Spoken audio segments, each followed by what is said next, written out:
नमस्कार दोस्तों।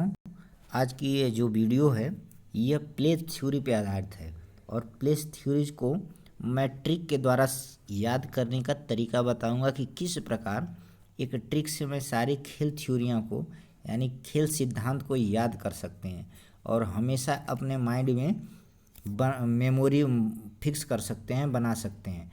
तो आप लोग को मैं इस ट्रिक के माध्यम से खेल थ्योरियों को याद करने और उसका कौन प्रतिपादक है उसको भी याद करने का तरीका बताऊंगा।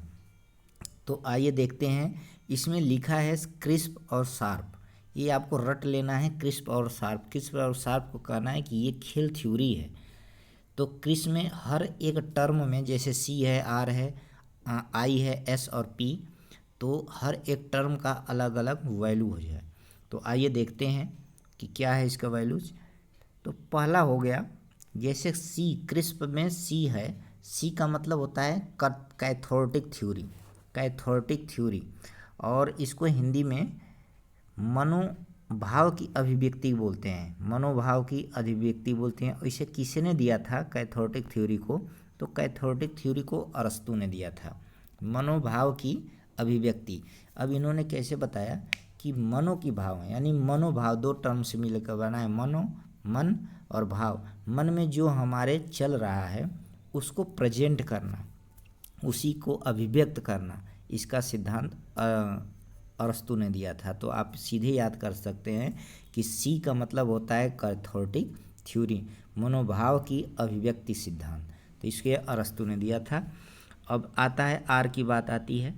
तो आर की बात आती है तो रिक्रेशनल थ्योरी, मनोरंजनात्मक सिद्धांत। मनोरंजनात्मक सिद्धांत किसने दिया था?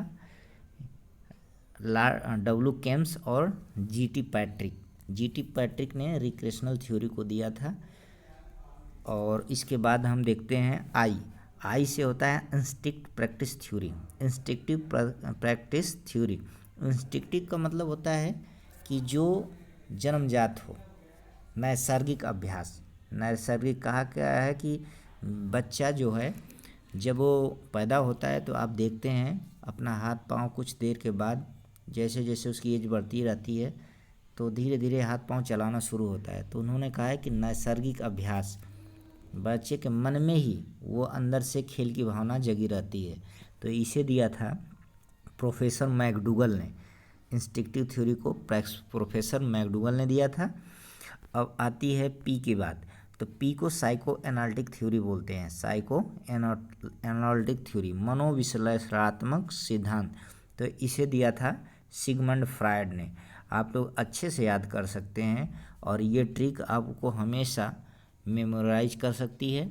और जिस प्रकार मैं स्पोर्ट्स ट्रेनिंग का ट्रिक बनाया था उसी तरह आज ये खेल की सिद्धांत की ट्रिक बनाया हूँ ताकि आप लोग को याद हो सके अच्छे से। तो इसको सिगमंड फ्रायड ने दिया था। और आती है बात अब surplus energy theory. Surplus energy theory की बात करें तो अविशेष ऊर्जा का सिद्धांत, इसे सीलर और हर्बर्ट स्पेंसर ने दिया था। सरप्लस एनर्जी की बात करें तो आपको सीधा सीधा एग्जाम्पल दे देते हैं। तो खेल के माध्यम से हम अपने एक्स्ट्रा एनर्जी को उसमें लगा सकते हैं और लगाते भी हैं।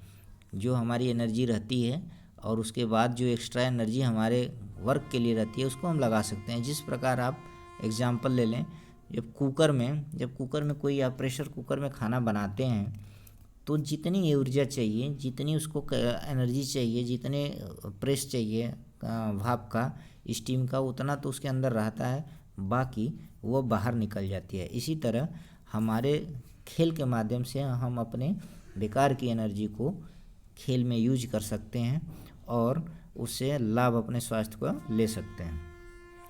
तो अब यस की बात आई तो सरप्लस हो गया। और एक यस में है क्रिस्प शार्प, यहाँ से शार्प स्टार्ट होता है। तो सोशल कॉन्टेक्ट थ्योरी, सामाजिक संपर्क सिद्धांत, इसे दिया था अरस्तू ने। सामाजिक संपर्क सिद्धांत को किसने दिया था? अरस्तू ने दिया था।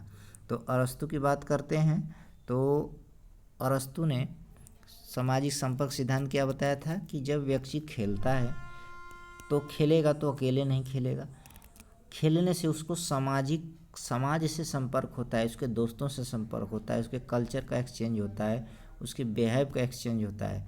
तो इस प्रकार इन्होंने एक सिद्धांत बनाया, उसको बोला सामाजिक संपर्क सिद्धांत। अब आते हैं ए की बात आती है। ए की बात में आ गया एंटीसिपेशन थ्योरी, पूर्वानुमानित सिद्धांत। इसे कार्ल ग्रूस ने दिया था। कार्ल ग्रूस ने पूर्वानुमानित सिद्धांत को कार्ल ग्रूस ने दिया था, तो आप याद कर सकते हैं आसानी से इसे। और अब आता है आपका रिकैप्चुलेटरी थ्योरी, पूर्व कथन सिद्धांत, जिसे जी स्टेनली हॉल ने दिया था। रिकैप्चुलेटरी थ्योरी को जी स्टेनली हॉल ने दिया था। अब आते हैं, अब लास्ट है क्रिस्प शार्प, और ये है इस वीडियो का लास्ट। इसमें पी की बात करते हैं तो प्ले इज लाइफ, यानी खेल ही जीवन है, इसे जॉन डेवी ने दिया था। तो इस तरह हम आपको खेल सिद्धांत को याद करने का, खेल के सिद्धांतों को याद करने का ट्रिक बनाया था, और हमें आशा नहीं पूर्ण विश्वास है कि आप लोग इस सिद्धांत को ज़रूर याद करेंगे, और यह ट्रिक आपको हमेशा एग्ज़ाम के लिए बेनिफिशियरी होगी, क्योंकि हर एग्ज़ाम में फिजिकल एजुकेशन से संबंधित ये सिद्धांत पूछे जाते हैं कि खेल ही जीवन है कौन दिया था, रिकैपिचुलेटरी थ्योरी कौन दिया था, मनोरंजनात्मक सिद्धांत कौन दिया था। तो आप इसे याद कर सकते हैं। Thanks for watching my video.